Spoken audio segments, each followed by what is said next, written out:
oil prices have shed about one-fifth of their value during the past month on oversupply.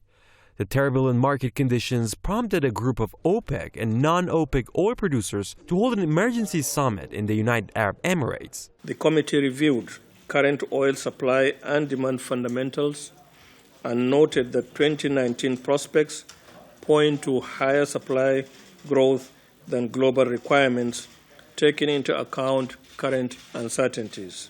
The participants said they would not shy away from another round of production cuts in order to keep the market balanced. Khalid Al-Falih, the energy minister of the world's top supplier, Saudi Arabia, said the kingdom would cut its production by 500,000 barrels per day from the next month.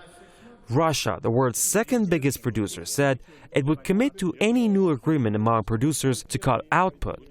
The country's energy minister, Alexander Novak, struck an optimistic tone about the oil market in 2019.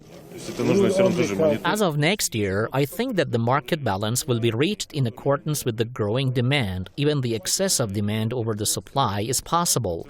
It is necessary to monitor the situation. Following the move, U.S. President Donald Trump expressed hope that there would be no cut in oil production. He said oil prices should be much lower based on supply.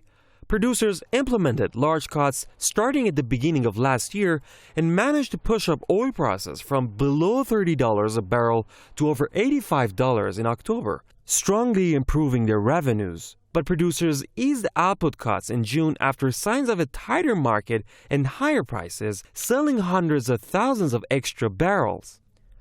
Oil prices have recently decreased significantly. This was caused by a combination of factors centered on higher supply and traders' expectations that sanctions would take off a large chunk of Iranian production off the market. But the market has become sluggish in the past 3 weeks due to the U.S. issuing sanction waivers for 8 countries importing Iranian crude, record U.S. production, and forecasts of slowing demand. The communiqué in Abu Dhabi sets up a potential agreement to cut back production when OPEC and non-OPEC members meet next month and make a final decision on the issue.